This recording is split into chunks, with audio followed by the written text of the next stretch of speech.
പോണില്ല, അച്ഛനൊക്കെ അമ്മയുടെ കൂടെ എത്തിയില്ലേ, നന്നായില്ലേ, അച്ഛൻ്റെ മനസ്സിൻ്റെ വിഷമം തീർന്നില്ലേ എന്ന് ചോദിച്ചാൽ അങ്ങനത്തെ ഒരു വിഷമം ഉണ്ടാവുന്ന കാര്യമാണല്ലോ അന്ന് ഉണ്ടായത്.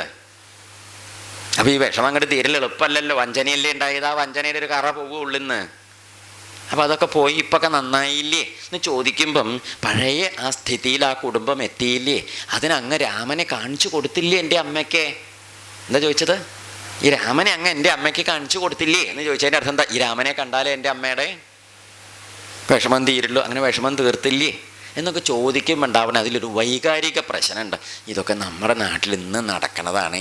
അല്ലാതെ പണ്ട് ഏതോ വിശ്വാമിത്രൻ്റെയോ ജനകൻ്റെയോ അല്ലെങ്കിൽ ശതാനന്ദൻ്റെയോ അഹല്യയുടെയോ ഗൗതമൻ്റെയോ കഥയൊന്നും, ഇതൊക്കെ ലോകത്തിൻ്റെ കഥയാണ്. നമ്മൾ ഈ പുരാണങ്ങളിലും ഇതിഹാസങ്ങളിലൊക്കെ വായിക്കുന്ന കഥകളൊക്കെ നമുക്ക് തോന്നും ആ ഗൗതമൻ്റെയാണ് അഹല്യയുടെയാണ് എന്നൊക്കെ പറയും. ഗൗതമനും അഹല്യൊക്കെ നമ്മുടെ ലോകത്തിലുള്ളവർ തന്നെയാണ്. അതുകൊണ്ട് സന്മാർഗത്തിൻ്റെ വഴിയിൽ, നന്മയുടെ വഴിയിൽ, പരസ്പര ബന്ധത്തിൻ്റെയും ബഹുമാനത്തിൻ്റെയും വഴിയിൽ പോവുക, അതാണ് ജീവിതത്തിൽ എന്നും ഉണ്ടാവുള്ളൂ. കാമവും ഭോഗമൊക്കെ ഒരു കാലത്തേ ഉണ്ടാവുള്ളൂ. അത് കഴിഞ്ഞാലൊന്നും അതിലൊന്നും വലിയ ഭംഗിയൊന്നും ഉണ്ടാവില്ല. 10, 18, 20, 25 വയസ്സുള്ള കാലത്തെ മാതിരി എന്നും 80, 85, 70, 75 വയസ്സ് കാലത്തൊന്നും ഉണ്ടാവില്ല, തോന്നൂല്ല. അങ്ങനത്തെ ഒരു മോഹവും അങ്ങനത്തെ ഒരു സമ്പ്രദായവും ഉണ്ടാവില്ല. പക്ഷെ അന്നും നന്മയുടെ പരസ്പര ബന്ധം അന്നും ഉണ്ടാവും. ഇപ്പോഴും കണ്ടിട്ടില്ലേ 90 വയസ്സായ കാരണവരും 85 വയസ്സായ മുത്തശ്ശിയമ്മയൊക്കെ നല്ല മട്ടിൽ സന്തോഷമായിട്ട് അവരെന്തുകൊണ്ടാണ് പോകുന്നത്? അവർ കാമഭാവം കൊണ്ടല്ല യോജിച്ച് പോണത്, അവർ പോണത് ശുദ്ധമായ നന്മയുടെ സ്നേഹത്തിൻ്റെ ബന്ധമാണ്. അതിൽ വേറെ ഒരു എന്തൊരു ഭംഗിയുണ്ട് അതിനല്ലേ. അതൊക്കെ നമ്മൾ കണക്കാക്കണം. കാരണം എന്താ ചോദിച്ചാൽ 10, 18 വയസ്സിൽ ചെറുപ്പക്കാരനും ചെറുപ്പക്കാരത്തെയും കയ്യും പിടിച്ച് പോണതിൻ്റെ മാതിരിയല്ല എന്ത് ഇത്രയും പ്രായമായിട്ടൊരു കാരണവരും ഒരു വല്യമ്മയും കൂടി യോജിപ്പോടു കൂടി സ്നേഹത്തോടെ നല്ല മട്ടിലും മാതിരിയും പോണു വെച്ചർത്ഥം അതൊരു പരിശുദ്ധമായ സ്നേഹബന്ധത്തിൻ്റെ വഴിയാണ് നാം മനസ്സിലാക്കേണ്ടത്. മനസ്സിലാവില്ല അന്ന് പരസ്പര സ്നേഹവും കാമമൊന്നും ഇല്ല, ഈ കാമനയൊന്നും ഇല്ലെങ്കിലും സ്നേഹത്തിൻ്റെ ശക്തി അന്നും അതിലുണ്ടാവുമെന്നാണ് പറഞ്ഞത്. ഇപ്പം നമ്മുടെ നാട്ടിൽ തന്നെ ആലോചിച്ചോളൂ. ഇപ്പം എല്ലാ കുട്ടികളും സ്കൂളിലേക്ക് PTA മീറ്റിംഗ് ഉണ്ടാവുമ്പം ആരെ കൊണ്ടുവരും? എങ്ങനെയാണ് കുട്ടികൾ വരിക സ്കൂളിലേക്കൊക്കെ? നല്ല വലിയ വലിയ സ്കൂളൊക്കെ വെച്ചാൽ എങ്ങനെയാണ് വരുന്നത് കുട്ടികൾ?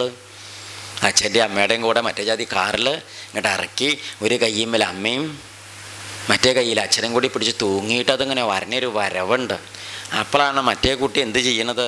അതിൻ്റെ അച്ഛൻ ഒരു പറമ്പിലും അമ്മ അപ്പുറത്തെ പഞ്ചായത്തിലാണ്. രണ്ടും മറ്റേ ജാതിയിൽ അന്തല്ലാത്ത മട്ടാണേ. ഈ കുട്ടിക്കാരുണ്ട് വരാൻ പ്രായമായ കാരണം ഒരു മുത്തശ്ശനോ അല്ല അമ്മാവനോ അല്ലെങ്കിൽ വല്ല മുത്തശ്ശിയമ്മയോ വല്ല പ്രായമായവരാരെങ്കിലും കുടുംബത്തിലെ രക്ഷിതാവാണെന്നും പറഞ്ഞ് വരും. അവർക്കച്ചാ ചിലപ്പോൾ അത്ര കഥയുണ്ടാവില്ല, പൈസയിട്ട് കയ്യായി ഉണ്ടാവും ഒക്കെ. എന്നാലും ഒരാൾ വരണ്ടേ. ഈ കുട്ടി, ഈ പാവം കുട്ടി, തൻ്റെ കൂടെ വന്ന ആ ഒരു ആളുമായിട്ട് അത്രയ്ക്കൊരു ബന്ധമില്ലാത്ത കുട്ടി ഈ ബന്ധത്തിൽ വരുന്ന മറ്റേ കുട്ടിയെ കാണുമ്പോൾ അതിൻ്റെ മനോഭാവം എന്തായിരിക്കും? വെറുതെ ഒന്ന് ആലോചിച്ച് നോക്കൂ. ഇനി ഇപ്പം പറ്റിയില്ല, വൈകുന്നേരം പോയിട്ടൊന്ന് ആലോചിച്ചാൽ മതി. വൈകുന്നേരം ആലോചിക്കാൻ ഉറങ്ങാൻ പറ്റില്ല, രാവിലെ ആലോചിക്കാം നാളെ. ശരിയോ തെറ്റോ? ഉറക്കം വരില്ല. വെറുതെ നമ്മളിപ്പോൾ നമ്മുടെ മക്കളെ, കുട്ടികളെ, പേരക്കുട്ടികളെയൊക്കെ ആയിട്ട് പല കാര്യത്തിനും പോകുമ്പോൾ ശ്രദ്ധിച്ച് നോക്കിയിട്ടുണ്ടോ? അങ്ങനെയുള്ള കുട്ടികളെ, പാവം മക്കളല്ലേ, അവരെന്ത് പഴിച്ചു? അവർക്കും ഉണ്ടാവില്ലേ മോഹം ഈ കുട്ടികളുടെ മാതിരി അച്ഛൻ്റെ അമ്മയുടെയും കയ്യെ പിടിച്ച് ചാടി കയറി, കാറൊന്നും ഇല്ലെങ്കിലും ബസ്സിലെങ്കിലും വന്ന് ഇറങ്ങിയിട്ട് കയ്യും പിടിച്ച് വരിക, ഒന്നും ഇല്ലെങ്കിൽ അവരുടെ കൂടെ വരാനെങ്കിലും ഒരു മോഹം. ഇത് പലപ്പോഴും ചില കുട്ടികളെങ്കിലും അടുത്ത് വന്ന് പറഞ്ഞതിൻ്റെ അനുഭവത്തിലാണ് ഇപ്പോൾ ഈ ശതാനന്ദൻ്റെ കഥ പറയുമ്പോൾ നമ്മളിത് സ്മരിച്ചത്. ഇതൊക്കെ നമ്മൾ എന്തിനാണ് കേൾക്കണത്? രാമായണത്തിൽ അഹല്യയുടെ സ്വഭാവം നന്നാക്കാനോ? അഹല്യാദേവിയുടെ സ്വഭാവം നന്നാക്കി കുറച്ചും കൂടി നന്നാക്കിയാൽ നന്നാവൂലോ? ആര്? അഹല്യ. ഗൗതമ മഹർഷിയുടെ കോപം ശമിപ്പിക്കാനാണ് നമ്മളത് കേൾക്കണത്? അല്ല. അപ്പോൾ ഈ കേൾക്കണ കഥകളെ കൊണ്ട് നമ്മുടെ കഥകളെ നമ്മളിതൊക്കെ കേൾക്കേണ്ടത് എന്തിനാണെന്ന് വെച്ചിട്ടുണ്ടോ? ഈ കേട്ട കഥയുണ്ട് നമ്മുടെ ജീവിത കഥകളൊക്കെ ഒന്ന് രൂപപ്പെടുത്തണം. നമ്മുടെ ജീവിതം മോശമാണെന്നല്ല പറഞ്ഞത്. ഇപ്പം നമുക്ക് ചിലപ്പോൾ ഒന്നും ചിന്തിക്കാൻ ഒരു ചെറിയൊരു നാമ്പും ഒരു തുരുമ്പും കിട്ടും. അതായത് വെറും കാമഭോഗങ്ങളല്ല ജീവിതം, അതിലുപരി ഇത്തിരിയും കൂടി നന്മയുടെ വശം അതിലുണ്ട് എന്നൊരു തത്വം മനസ്സിലാക്കി അതിനെ അംഗീകരിച്ച് അതിനൊന്ന് യോജിപ്പിച്ച് ആ ഒരു സാംസ്കാരിക വശത്തിൽ ഉറപ്പിച്ച് കുട്ടികളുടെ നന്മയും കുടുംബത്തിൻ്റെ മഹിമയും ഇത് മുമ്പിലേക്ക് പോകേണ്ടതിൻ്റെ ഒരു വലിയ ഉത്തരവാദിത്വം കൂടി കയ്യിൽ കണക്കാക്കണം എന്ന് പറഞ്ഞാൽ അതാണ് ഇവിടെ പറഞ്ഞത്. ആ ഗൗതമ മഹർഷിയുടെ പുത്രൻ ശതാനന്ദൻ വിശ്വാമിത്ര മഹർഷിയോട് ഓരോന്ന് എണ്ണി ചോദിക്കുമ്പോഴും ശ്വാസം നിർത്താണ്ട് ചോദിച്ചു എന്ന് പറഞ്ഞില്ലേ? എന്തായിരിക്കും അത്? ധൃതി തൻ്റെ അമ്മയും അച്ഛനും നന്നായില്ലോ ഇല്ലേ, നന്നായില്ലേ അങ്ങ് കണ്ടില്ലേ, ചേർത്തിൽ കൊടുത്തില്ലേ, അവനെ കണ്ടു കൊടുത്തല്ലോ അല്ലേ. ഈ വെപ്രാളത്തിലാണ് ആര് ചോദിക്കണത്? എന്തായിരിക്കും ആ വെപ്രാളത്തിൻ്റെ കാരണം? ഇവിടെ വെപ്രാളുണ്ടെന്നൊന്നും പറഞ്ഞിട്ടില്ല. പക്ഷേ ആ ശ്ലോകങ്ങൾ വായിക്കുമ്പോൾ ഒരു സാമാന്യക്കാരൻ എന്ത്, സംസ്കൃതം നിശ്ചലകൾ വായിച്ചാൽ എന്ത് തോന്നും? ഇതിൻ്റെ ഇടയ്ക്കൊരു ശ്വാസം വിടാനുള്ള പഴുതില്ലേ ഇതിൻ്റെ ഇടയ്ക്ക്? അത്രയ്ക്ക് ധൃതിയിൽ ചോദിച്ചു വെച്ചാൽ ആ കുട്ടിയുടെ ഉള്ളിലിരിക്കണ ഒരു വാസി. അതുകൊണ്ട് വിവാഹമൊക്കെ ചെയ്ത് കുടുംബമായിട്ടൊക്കെ ജീവിക്കുന്ന ആളുകൾ, അല്ലെങ്കിൽ അതിനൊക്കെ മോഹിക്കണവർ ഇത്തിരി പാകത ഉണ്ടാക്കണം ആദ്യം. എന്തിൻ്റെ പാകത? പക്വത വെച്ചാൽ മനസ്സിലാവണില്ലേ?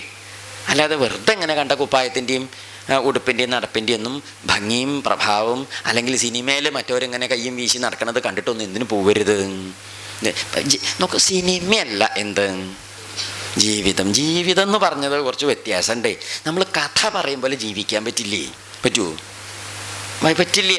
നമ്മളിപ്പം പറയുക സാമ്പാർ എന്ന് പറയുമ്പോഴുള്ള സാമ്പാർ അല്ലാതെ ഉണ്ടാക്കി വരുമ്പം ചിലപ്പോൾ വേറെ എന്തെങ്കിലും സാധനമായി പോകും.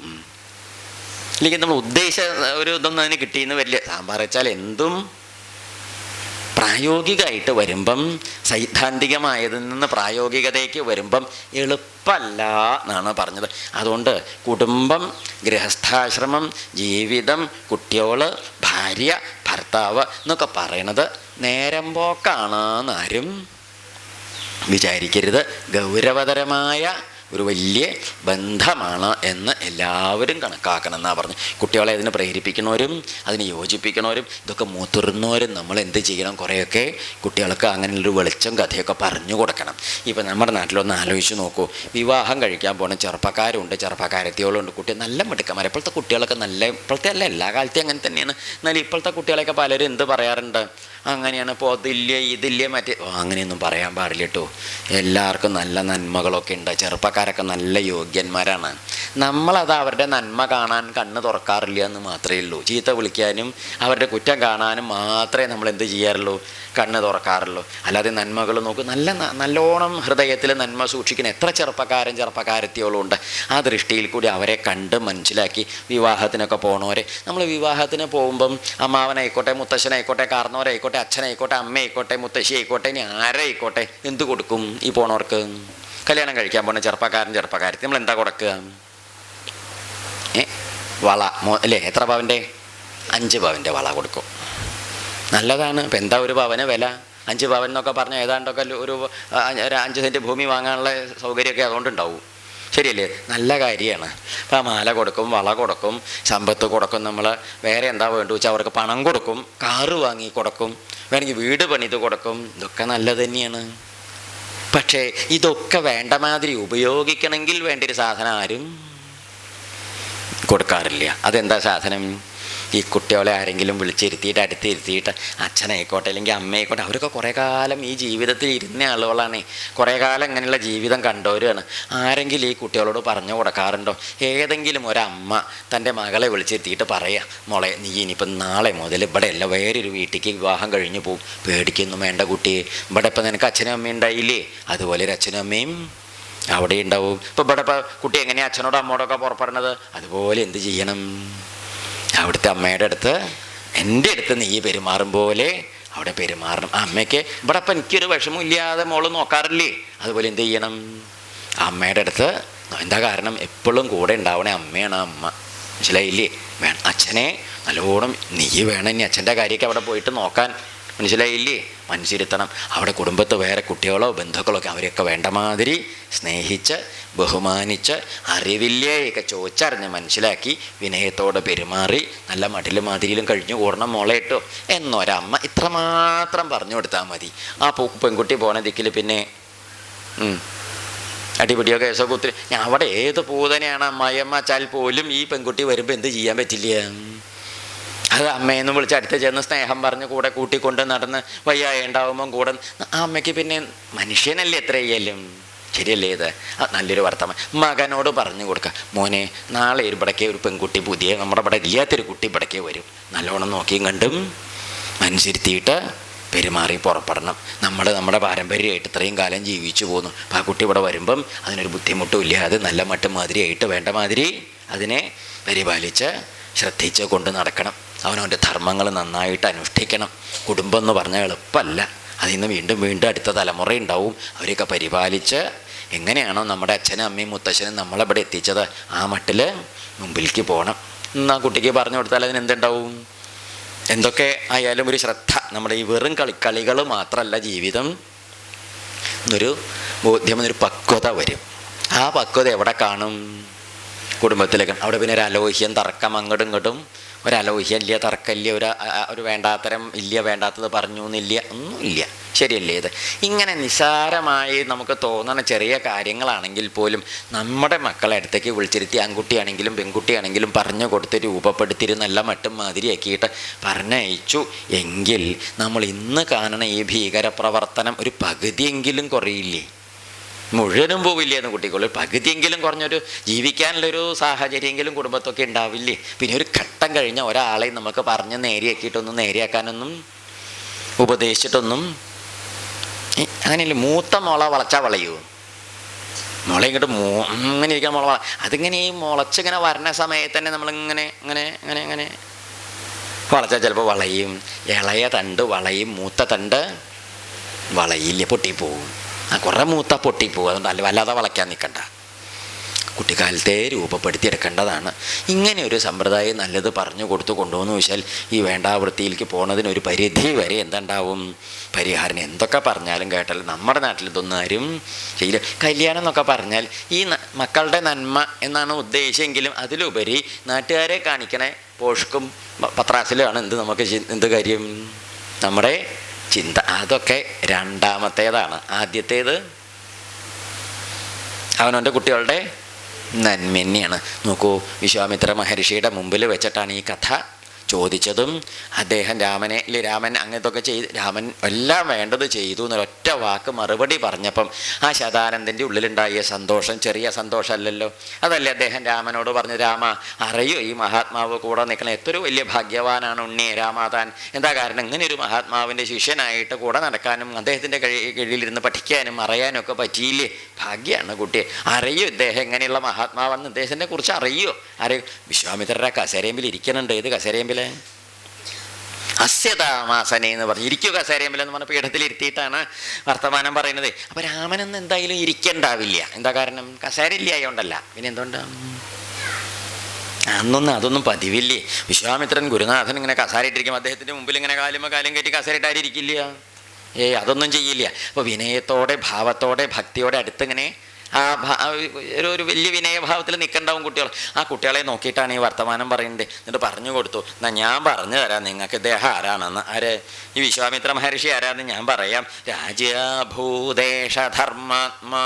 ഇദ്ദേഹം ഇപ്പം മഹർഷി ബ്രഹ്മർഷിയായിട്ടിരിക്കുന്നില്ലേ, ഇദ്ദേഹം പണ്ട് അഭൂത്, പണ്ട് രാജാവാർന്നു അദ്ദേഹം. അങ്ങനെ ദീർഘകാലം അരിന്തമ, ശത്രുക്കളെയൊക്കെ അങ്ങനെ അടക്കി നിർത്തിയ വലിയ യോഗ്യനായ ഒരു രാജാവായിട്ട് അനവധി കാലം വാണ ആളാണ് ആര്? ഈ വിശ്വാമിത്രരെ. അങ്ങനെ ഇരിക്കണ കാലത്ത് കൃതവിദ്യശ്ച, നല്ല പഠിപ്പൊക്കെ പഠിച്ച് അങ്ങനെ പ്രജകളെയൊക്കെ നന്നായി പരിപാലിച്ച് പ്രജകൾക്കൊക്കെ സന്തോഷം ഉണ്ടാക്കണ മാതിരി ഭരിച്ചൊരു മഹാത്മാവാർന്നു. അങ്ങനെ ഈ ഇരിക്കണ കാലത്താണ് ഒരിക്കൽ എന്തായി ചോദിച്ചു. ഇദ്ദേഹത്തിൻ്റെ ചരിത്രം നമ്മൾ മുമ്പ് പറഞ്ഞിട്ടുണ്ടല്ലോ. കുശനാഭൻ എന്നൊക്കെ പറഞ്ഞ് ബ്രഹ്മപുത്രൻ കുശൻ്റെ പുത്രൻ കുശനാഭ. അതിലെന്തുണ്ടായത്? അതിലാണ് ഈ പരമ്പരയിൽ ഇദ്ദേഹത്തിൻ്റെ ഈ ചരിത്രം മുമ്പ് പറഞ്ഞിട്ടുണ്ട്. അതുകൊണ്ട് അച്ചരിത്രം പറയണ്ട. അക്കാലത്ത് ഒരിക്കലും എന്തുണ്ടായി ചോദിച്ചാൽ ഈ വിശ്വാമിത്ര മഹാരാജാവാണ്, മഹർഷിയല്ല. വിശ്വാമിത്രൻ മഹാരാജാവ് ക്ഷത്രിയനാണേ. ക്ഷത്രിയനായിട്ട് രാജാവായിട്ട് കഴിച്ചു കൂട്ടുന്ന കാലത്ത് ഒരിക്കൽ എന്തുണ്ടായി ചോദിച്ചാൽ ഈ വിശ്വാമിത്രർ വലിയ ബലവാനായ വിശ്വാമിത്രർ ഒരിക്കൽ അദ്ദേഹം വലിയ മഹിമയോട് കൂടി ഇരിക്കുന്ന കാലത്ത് രാജാവായിട്ട് വാഴണ കാലത്താണ് കാട്ടിൽ നായാട്ടിന് വന്നു ഇരിക്കലേ. കാട്ടിലെ നായാട്ടൊക്കെ ആയിട്ട് ഇങ്ങനെ വന്ന സമയത്ത് അവിടെ വെച്ച് എന്തുണ്ടായി? അങ്ങോട്ടും ഇങ്ങോട്ടൊക്കെ വർത്തമാനമൊക്കെ പറഞ്ഞു. അങ്ങനെ ഈ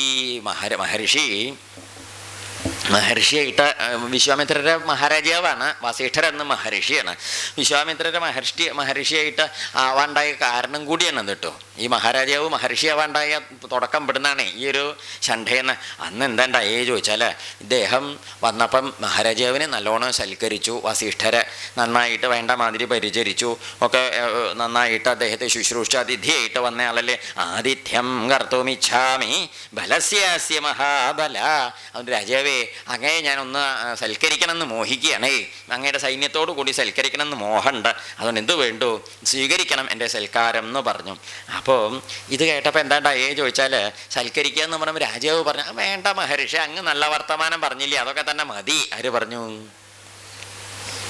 നല്ല വർത്തമാനം ഒരു സൽക്കാരാണേ. അങ്ങനെ ഉണ്ടല്ലോ, ചിലരെ നമ്മളോട് പറയില്ലേ, വരും ഒന്നും പറഞ്ഞ കയറിയിട്ട് കാപ്പിയൊക്കെ കഴിച്ചിട്ട് പോവാന്ന്. എന്താ അപ്പം അത്ര ധൃതി, കാപ്പി കഴിച്ചിട്ട് പോവാം. നമുക്ക് കാപ്പി തരില്ല എന്നും കിട്ടില്ല എന്ന് നമ്മൾ പോവില്ല എന്നൊക്കെ രണ്ടാൾക്കും അറിയാച്ചാലും കേൾക്കുമ്പോൾ ഒരു രസം. എന്നാലും ഒരു വാക്കന്നെ എന്തായി, ഒരു സൽക്കാര വാക്കാണ്. അത് നല്ല വാക്കല്ലേ അത്. അപ്പോൾ വരൂ എന്നാൽ കഴിച്ചിട്ട് പോവാ. അപ്പോൾ പറഞ്ഞു, ഏയ് രാജ്യാത്വം അങ്ങൻ്റെ അതിഥി ശ്രേഷ്ഠ പൂജനീയ പ്രയത്നത. രാജാവാണ്, എൻ്റെ ശ്രേഷ്ഠനായ അതിഥിയാണ്, അങ്ങേ ബഹുമാനിക്കേണ്ടതാണെന്നൊക്കെ പറഞ്ഞു. അതാണ്ടായത്. അപ്പോൾ അങ്ങ് എന്ത് ചെയ്യൂ, ആശ്രമത്തേക്ക് വരൂ, വേണ്ട മാതിരിയൊക്കെ എന്ന് ഞാൻ. അപ്പോൾ രാജാവ് എന്തേ പറഞ്ഞു എന്ന് പറയും. രാജാവ് പറഞ്ഞു, കൃതമിത്യബ്രവീത്, അങ്ങനെ സൽക്കരിച്ചുട്ടോ എന്നും പറഞ്ഞു. അങ്ങെന്താ പറഞ്ഞത്? കൃതമിത്യബ്രവീത്, അങ്ങനെ സൽക്കരിച്ച മാതിരിയായി അങ്ങയുടെ വാക്ക് കേട്ടപ്പോൾ എന്നും പറഞ്ഞു. അപ്പം രാജാവ് ഇങ്ങനെ പറഞ്ഞപ്പോൾ മഹർഷി പറഞ്ഞു, അതല്ല, അതുകൊണ്ട് അത് പോരെ, ഫലമൂലേന. എന്തുകൊണ്ട്? കാട്ടിൽ പഴങ്ങളും ഈ കിഴങ്ങൊക്കെ ഉണ്ടാവുമല്ലോ, അതൊക്കെ തന്നിട്ട് അങ്ങനെ നല്ലോണം ഒന്നും കൂടി പാദ്യേന ആചമനേന ആണ്. പാദ്യമാചമനം എന്നൊക്കെ പറഞ്ഞാൽ കാലെഴുകാനുള്ളത് കുടിക്കാനുള്ളത് ഒക്കെ ആയിട്ടൊന്ന് സൽക്കരിക്കണം എന്നുണ്ട്, അതുകൊണ്ട് അങ്ങ് വരണം. അപ്പം രാജാവ് പറഞ്ഞു, ഹേയ് സർവഥാച മഹാപ്രാജ്ഞ പൂജാരിഹേണ സുപൂജിത ഗമിഷ്യാമി നമസ്തേസ്തു മൈത്രേണ ഇക്ഷസ്വ ചക്ഷുഷ. എന്തായാലും അങ്ങനെ സൽക്കരിച്ചു, ഞാൻ പോവുകയാണ്, അതുകൊണ്ട് സന്തോഷമുണ്ടേ, നമസ്കരിക്കുക ഞാൻ അങ്ങേരെ, അങ്ങനെ നല്ലോണം നോക്കിയാൽ മതി എന്നും പറഞ്ഞു. എന്തുകൊണ്ട്? എന്ത് മതി? ഒന്ന് നല്ലോണം ഒന്ന് നോക്കിയാൽ തന്നെ എനിക്ക് സൽക്കാരമായി എന്നും പറഞ്ഞു. അങ്ങനെയൊക്കെ അങ്ങോട്ടും ഇങ്ങോട്ടൊക്കെ പറഞ്ഞു. അങ്ങനെ രാജാവിനെ സൽക്കരിച്ചേ വിടുള്ളൂ എന്നായപ്പം ശരി അങ്ങനെ ആവട്ടെ എന്നും പറഞ്ഞു മഹർഷി രാജാവിനെ കൊണ്ടുവന്ന് ഇരുത്തി നല്ലോണം സൽക്കാരമൊക്കെ ചെയ്തു, വേണ്ട മാതിരി. അപ്പോൾ ഈ രാജാവിനെ സൽക്കരിച്ചത് എങ്ങനെയാണെന്ന് വെച്ചിട്ട്, മഹർഷി പാവം വലിയ കാര്യമൊന്നുമില്ലാത്ത, അദ്ദേഹത്തിന് ധാരാളം സമ്പത്തും സമൃദ്ധിയൊന്നും ഇല്ലാത്ത ആളല്ലേ. പക്ഷെ രാജാവിനെയും പട്ടാളത്തിനെയും ഗംഭീരമായിട്ട് സൽക്കരിച്ചു. നല്ല ഒന്നാം തരം സദ്യവട്ടങ്ങളോടെ സൽക്കരിച്ചത്. അപ്പോൾ രാജാവ് ഈ സദ്യ കൊണ്ടുപോകുമ്പം മഹർഷിയോട് ചോദിച്ചു, മഹർഷേ എങ്ങനെയാണ് ഈ സമ്പ്രദായമൊക്കെ ഉണ്ടാക്കിയത്? ഇവിടെ എത്ര വലിയൊരു സദ്യയുടെ വട്ടം എങ്ങനെയുണ്ടായി ഈ ആശ്രമത്തിൽ? ഇവിടെ എങ്ങനെ വലിയ ഒരുക്കങ്ങളൊന്നും ഉള്ളൊരു കൊട്ടാരത്തിൽ തന്നെ 2 കൂട്ടാൻ കൂട്ടിയിട്ടൊരു സദ്യ നടത്തണമെങ്കിൽ 8 കമ്മിറ്റി കൂടണം. എന്നാൽ തന്നെ ഉച്ചയ്ക്ക് 2 മണിക്ക് ചോറുണ്ട് കഴിഞ്ഞാൽ 3 മണിക്ക് ഒരു കൂട്ടാൻ കൂട്ടലുണ്ട് കമ്മിറ്റിക്കാർ തമ്മിൽ. അതേത് കൂട്ടാനാണ്? കഷ്ണം ഉണ്ടാവില്ല കൂട്ടാനിൽ, കടലാസിലുള്ള കൂട്ടാനില്ലേ.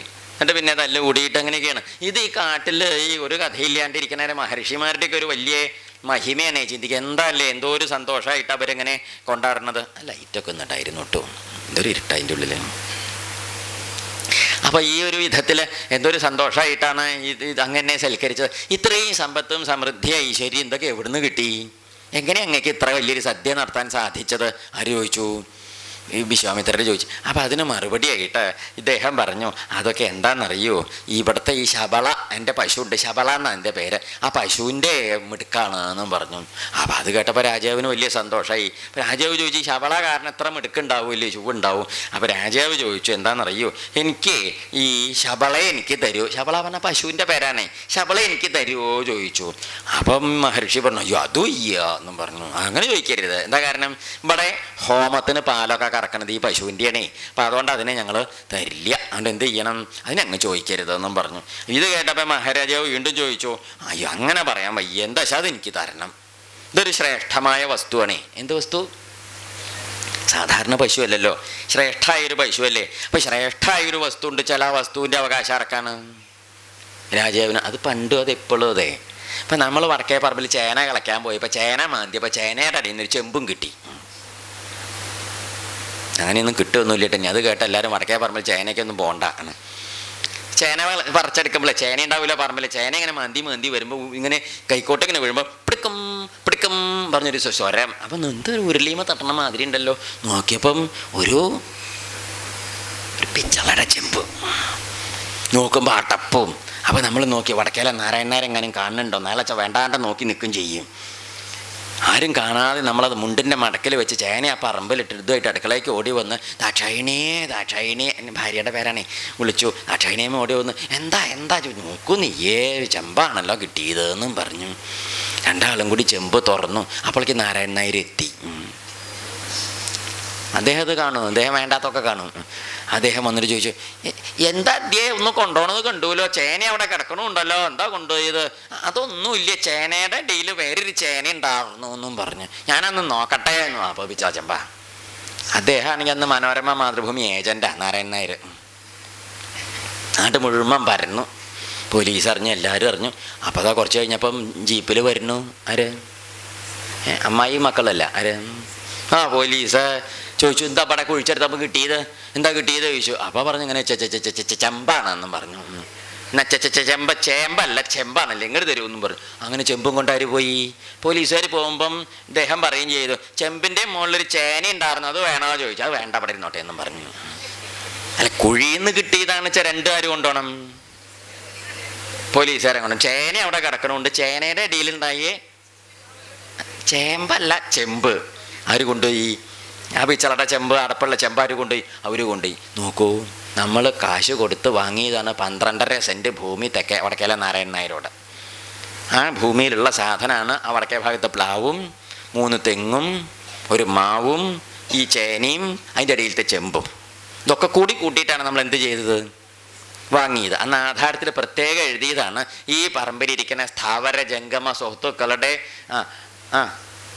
അവകാശം, വിനിമയ അവകാശം മുഴുവനും ഇത്ര ഉറുപ്പ്യക്ക് തീരാധാരമായിട്ട്, ഒരു കാലത്തും തീരാത്ത ദുരിതമായിട്ട് ആർക്ക് കൊടുക്കണു? അത് എഴുതിയിട്ടുണ്ടാവില്ല, അത് പിന്നെ എഴുതാതെ ചെയ്യണതാ. ഏത് ഒടുക്കം പറഞ്ഞ വാചകം അങ്ങനെ കൊടുക്കണു. അങ്ങനെ അവകാശം എഴുതി വാങ്ങിയ ഈ ആധാരമായിട്ട് നമ്മൾ പോലീസ് സ്റ്റേഷനിൽ പോയിട്ട് ഈ ചെമ്പിൻ്റെ കാര്യം പറഞ്ഞാൽ തിരിച്ചു തരുമോ? ചെമ്പ് തരില്ല. എന്നാൽ ചേന അങ്ങോട്ട് കൊടുത്താൽ അവർ വാങ്ങുമോ? ഈ കടലാസ് വെച്ചിട്ട് വാങ്ങുമില്ല. അപ്പം എന്തത്? 2 ജാതി സമ്പ്രദായം. ഒരേ കുഴിയിൽ നിന്ന് കിട്ടിയ 2 സാധനത്തിനെ 2 ജാതിയിലാണ് അവർ കണക്കാക്കണത്. ശരിയോ തെറ്റോ? അപ്പോൾ ചേന എന്ന് പറഞ്ഞാൽ അതിന് കിലോയ്ക്ക് 10 ഉറുപ്പ്യ, 20 ഉറുപ്പ്യ, 50 ഉറുപ്പ്യ, 30 ഉറുപ്പ്യ എത്ര വെച്ചാൽ അതേ ഉണ്ടാവുള്ളൂ. മറ്റേതിൻ്റെ ഉള്ളിലിരിക്കുന്ന സാധനം വില പിടിച്ചതാണ്. അതിൻ്റെ അവകാശം ആർക്കാണ്? ഗവൺമെൻറ്റിനാണ്. നമുക്കുണ്ടോ? ഇല്ല. നമ്മുടെ വെറുതെ മാന്തി കളിച്ച് നേരം പോയി വയർത്ത് കുളിച്ചത് മാത്രം ലാഭം എന്ന് പറയുമ്പോൾ ഈ നയമാണ് ആരെടുത്തത് പുറത്തേക്ക്? വിശ്വാമിത്ര മഹാരാജാവ് പറഞ്ഞു, നാട്ടിൽ കേമായത് വല്ലതും ഉണ്ടെങ്കിൽ അതിൻ്റെ അവകാശം രാജാവിനാണ്. അത് പറയുമ്പോൾ തെറ്റിദ്ധരിക്കരുത്, ചേനയുടെ ഇടയത്ത് ചെമ്പ് സ്മരിച്ചാൽ മതി. നാട്ടിൽ കേമായത് വല്ലതും ഉണ്ടെങ്കിൽ അവകാശം ആർക്കാണ്? രാജാവിന്. അയ്യോ, അങ്ങനെ പറയരുതേ. നാഹം ശതസഹസ്രേണ നാഭികോടിശതൈർഘവാം. അങ്ങനെ 10,000 അല്ല, ഇനി 1,00,000 അല്ല, 1 കോടി പശുവിനെ തന്നാലും ഇതിനെ ഞാൻ തരില്ല രാജാവേ. രാജൻ ദാസ്യാമി ശബളാം രാശിഭി രജതസ്യ. നീ സ്വർണം കിഴി കെട്ടി തന്നാലും, ഇനി എന്ത് വില പിടിച്ച സാധനം എത്ര കണ്ട് തന്നാലും ഞാൻ എന്തിനെ തരില്ല? ഈ ശബളയെ തരില്ല രാജാവേ. എന്നാ നോക്കൂ, പരിത്യാഗം അരിഹേയം മത്സകാശാത് അരിന്തമ.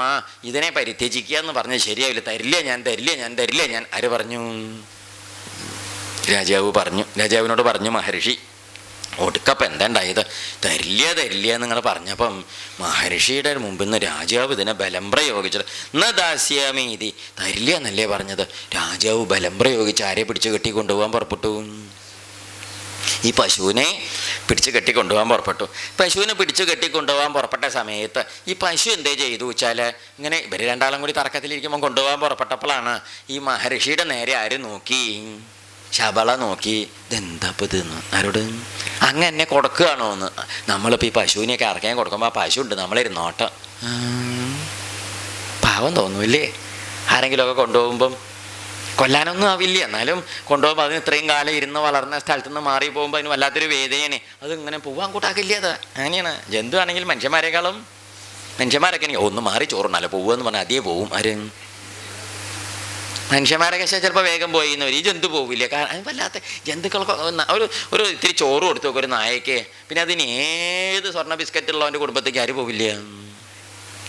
നായ പോവില്ല.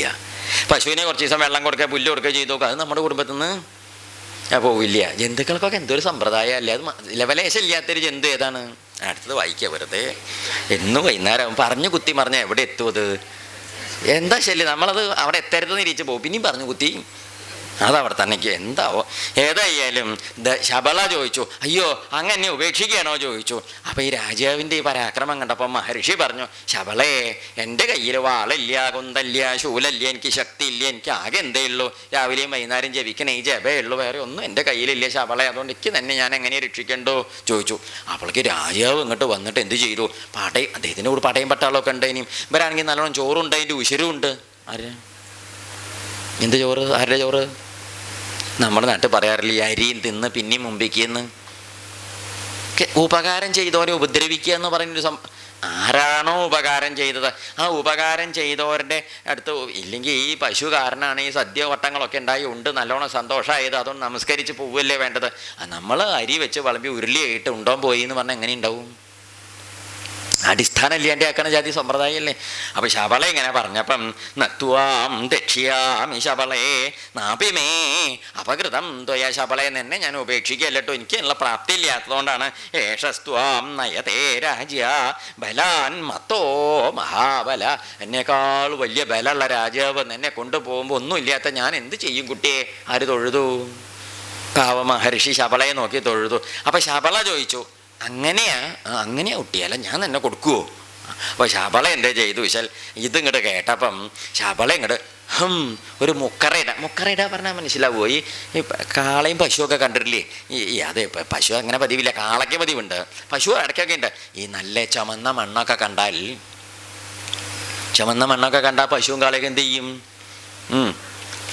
ആ ചുമന്ന മണ്ണിൽ കൊമ്പ് കുത്തിയിട്ട് ഒരു ചാട്ടമുണ്ട്, ചാടിയിട്ട് തലയിങ്ങോട്ട് താഴ്ത്തിയിട്ട് മണ്ണിലേക്ക് നോക്കിയിട്ട് എന്ന് പറയും, മുക്കറയിടും. മൂക്കിന്ന് ഇങ്ങനെ ശ്വാസമൊക്കെ ശക്തിയിൽ വരും, അതാണ് ഈ മുക്കറയിടുക എന്ന് പറയുക.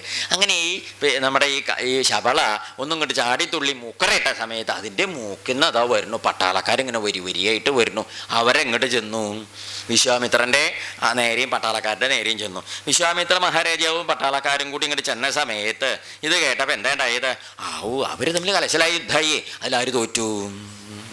വിശ്വാമിത്രനും കൂട്ടരും തോറ്റു. തോറ്റപ്പോഴാണ് വിശ്വാമിത്രന് മനസ്സിലായി എന്ത്? നബലം ക്ഷത്രിയസ്യാഹുർ ബ്രാഹ്മണോ ബലവത്തര ബ്രഹ്മൻ ബ്രഹ്മബലം ദിവ്യം ക്ഷത്രാത്തു ബലവത്തരം. ആര് പറഞ്ഞു? ശബള പറഞ്ഞു. എന്തിനാ മഹർഷീശ്വര അങ്ങ് പേടിക്കണത്? അങ്ങയുടെ കഥ ഞാൻ പറയാം. നബലം ക്ഷത്രിയസ്യാഹു, ക്ഷത്രിയന് വലിയ ബലമൊന്നുമില്ല, ബലം കിടക്കേണ്ട ആർക്കാണ്? നോക്കൂ, ബ്രാഹ്മണോ ബലവത്തര, ബ്രാഹ്മണനാണ് വലിയ ബലവാൻ, ബ്രഹ്മൻ, അതുകൊണ്ട് ബ്രാഹ്മണോത്തമ അങ്ങ് ബ്രഹ്മബലം ദിവ്യം ക്ഷത്രാത്തു ബലവത്തരം, ക്ഷത്രിയനേക്കാൾ ശക്തനാണ് ആര്? ബ്രാഹ്മണൻ. അത് അങ്ങ് പേടിക്കണ്ട, ഞാൻ അതാ കാണിക്കുക എന്ന് പറഞ്ഞു. അങ്ങ് എനിക്കിങ്ങോട്ട് തന്നാൽ മതി ഉത്തരവാദിത്തം എന്നും പറഞ്ഞു. എന്തിന് ഉത്തരവാദിത്തം? മറ്റുള്ള കൈകാര്യം ചെയ്യാനുള്ള ഉത്തരവാദിത്തേ എന്നെ ഏൽപ്പിച്ചാൽ മതി. മഹർഷി ഏൽപ്പിച്ചു കൊടുത്തു. അപ്പോഴാണ് ഈ മുക്കറയിട്ട സമയത്ത് മൂക്കിന്ന് ഇങ്ങോട്ട് വന്നു. ഗംഭീര യുദ്ധം ഉണ്ടായത്, കലശലായ യുദ്ധം ഉണ്ടായി. ഈ യുദ്ധത്തിൽ ഇദ്ദേഹം നോക്കൂ, ഇദ്ദേഹത്തിൻ്റെ ഈ വിശ്വാമിത്രൻ്റെ മക്കളൊക്കെ എല്ലാവരും പങ്കെടുത്ത യുദ്ധത്തിൽ ഒക്കെ തോറ്റു. അങ്ങനെ ഇദ്ദേഹത്തിൻ്റെ ഈ ഒരു ശക്തിയിൽ, ബ്രാഹ്മണ ജപത്തിൻ്റെ ശക്തിയിൽ ആരെ തോൽപ്പിച്ചു? വിശ്വാമിത്ര രാജാവ് തോറ്റു. വിശ്വാമിത്ര രാജാവ് തോറ്റ സമയത്താണ് വിശ്വാമിത്രന് മനസ്സിലായി ഇദ്ദേഹത്തെ ജയിക്കാൻ ബ്രാഹ്മണൻ്റെ ബലത്തോളം വരില്ല, എന്ത് ക്ഷത്രിയൻ്റെ ബലം എന്ന് ആര് മനസ്സിലാക്കി? വിശ്വാമിത്രരെ. അങ്ങനെ വിശ്വാമിത്ര മഹർഷി ചെയ്തത് എന്താന്ന് മഹർഷിയല്ല, പിന്നെ നാവിൽ അതേ വരുള്ളൂ. എന്താ കാരണം? അദ്ദേഹം ഇപ്പം നമ്മുടെ മുമ്പിൽ മഹർഷിയായിട്ടല്ലേ ഇരിക്കുന്നത്, നമ്മൾ പഴയ കാലത്തെ കാര്യമല്ലേ പറയുന്നത്. അപ്പം മഹാരാജാവ് വിശ്വാമിത്രൻ പറഞ്ഞു, സപുത്രമേകം രാജ്യായ പാലയേതി നിയുജ്യ ച പൃഥിവീം ക്ഷത്രധർമ്മേണ വനമേവന്വപദ്യത. യുദ്ധത്തിൽ തോറ്റ രാജാവ് ഒരു പുത്രനെ നാട്ടിൽ രാജാവായിട്ട് വാഴിച്ച് കാട്ടിലേക്ക് തപസ്സിന് പോയി. കാട്ടിൽ തപസ്സിന് പോയിട്ട് ഭഗവാൻ ശ്രീപരമേശ്വരനെ നല്ലോണം തപസ് ചെയ്തു, നല്ല ഗംഭീരം തപസ് ചെയ്തു. പരമേശ്വരൻ വന്നിട്ട് ചോദിച്ചു, എന്താ അങ്ങേക്ക് വേണ്ടത് ചോദിച്ചപ്പോൾ അതിന് മറുപടിയായിട്ട് ഈ മഹാരാജാവ് വിശ്വാമിത്രൻ പറഞ്ഞു, ഈ പ്രപഞ്ചത്തിൽ ബ്രാഹ്മണരും ക്ഷത്രിയരും വൈശ്യരും ശൂദ്രരും ഇനി വേറെ വല്ലവരും അറിഞ്ഞ് മനസ്സിലാക്കിയിട്ടുള്ളതായ ആയുധവിദ്യകളും എല്ലാ വിദ്യകളും എനിക്ക് നിഷ്ഠ എന്നും പറഞ്ഞു. ലോകത്തിൽ ഇനിയൊരു വിദ്യ, ആയുധവിദ്യ വല്ലതും വെച്ചാൽ ഒക്കെ എനിക്ക് നിഷ്ഠ ഉണ്ടാവണം. എല്ലാ യക്ഷന്മാരെ, കിന്നരന്മാരെ, ഗന്ധർവരുടെയൊക്കെ കയ്യിൽ ആയുധങ്ങളുണ്ട്, അതൊക്കെ എനിക്ക് നിഷ്ഠ ഉണ്ടാവണം, അനുഗ്രഹിച്ചോളൂ പറഞ്ഞു. ഭഗവാൻ പറഞ്ഞു, ഏവമസ്തു, ആയിക്കോട്ടെ, കുഴപ്പമില്ല എന്നും പറഞ്ഞു. ആരനുഗ്രഹിച്ചു? അപ്പോൾ വിശ്വാമിത്രരുടെ കയ്യിലില്ലാത്ത ആയുധമൊന്നും ഒപ്പില്ല.